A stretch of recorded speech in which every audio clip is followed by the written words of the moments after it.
Hi ECC friends, welcome to my kitchen. Today we're going to try making a 1-bowl baked oatmeal. We're joined today by my sous chef, Oliver Short. He's a Shishan, so he's part Shih Tzu, part Bichon free mix.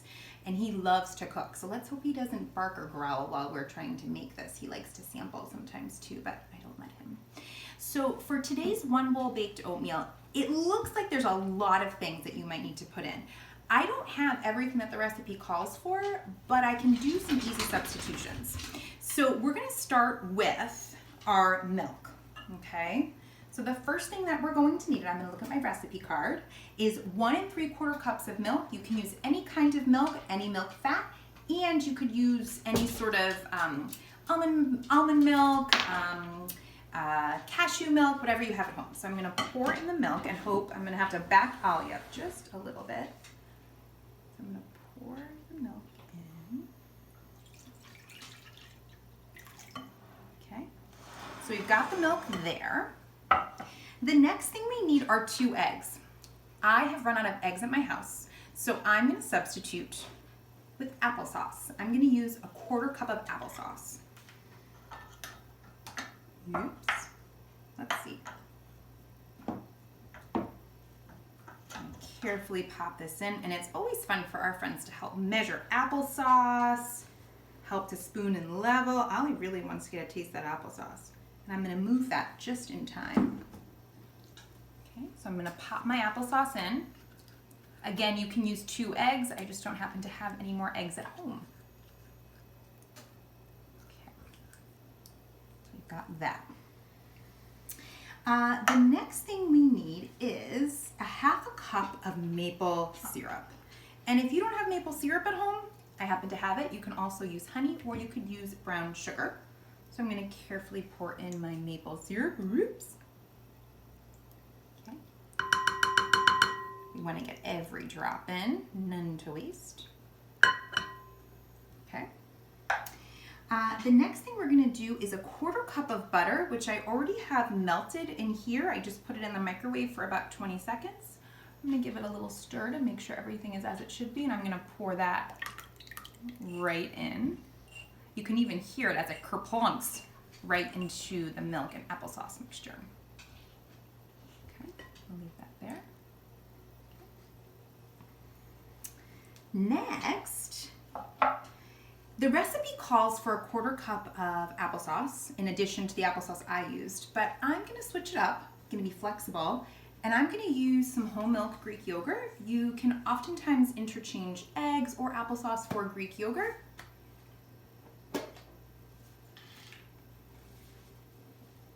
And I'm just going to dunk that in. I'm not going to be too worried about getting the exact measurements.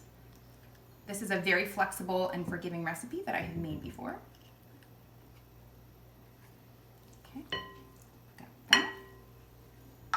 We're almost done. Now that we've I added Greek yogurt instead of the applesauce. You could also use mashed banana if you'd like. I'm going to put in 3 cups of old-fashioned oats. So let's count out our oats together. Oops. Here's my 1 cup measure.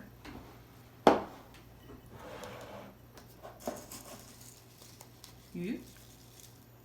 1 cup of oats.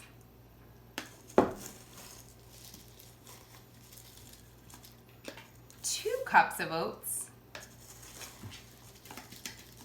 And 3 cups of oats. There we go. Now I'm going to add in 1 teaspoon of baking powder. Here's my baking powder. Whoops, I just got some baking powder on myself. That sometimes happens in cooking, and that's why I have my apron on. I am going to use my 1 teaspoon measure to add in a teaspoon of baking powder. Okay. Next, I've got a teaspoon of ground cinnamon. I'm going to let you in on a trick. Sometimes I don't measure the cinnamon. I just like to sprinkle it in and see what it looks like. Kind of get a feel for it. That might be more than a teaspoon, but I like a lot of cinnamon. Next, we've got 1 teaspoon of vanilla extract.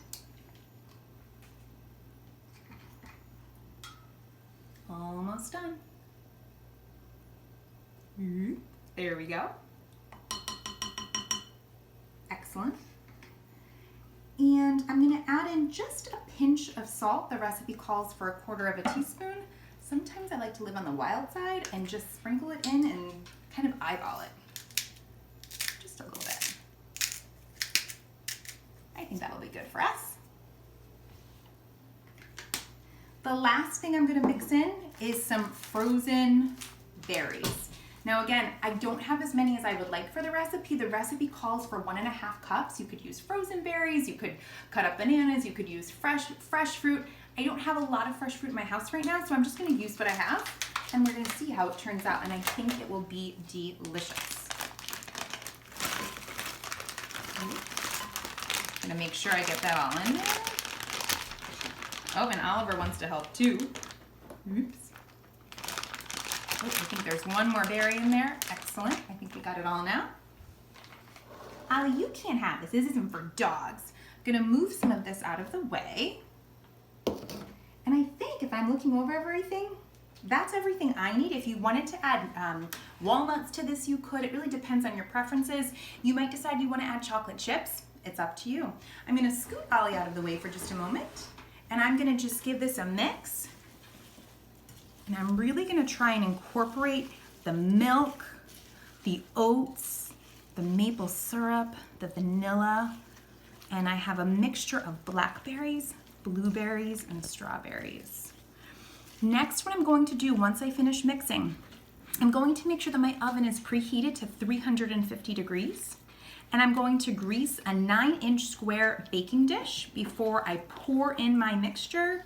I'm gonna bake it for about 35 minutes until the center is just about set. I tend to like my baked oatmeal to be a little bit on the softer side, or you could bake it a little bit longer if you want it to be more firm. I hope you guys enjoy. We'll take a look back once it comes out of the oven. Hi everyone, welcome back. I wanted to show you the finished product of our baked oatmeal. It's a little bit warm still, so I'm gonna use my oven mitts. Oliver really wants to try it and smell too, don't you? I know. So this is our oven baked oatmeal. You can see the pops of blackberries and strawberries popping through. I might have even added a little bit of chocolate chips. So that's nice. It's warm and delicious, and Mr. Short and I are going to enjoy this for breakfast with a little bit of yogurt. Thank you.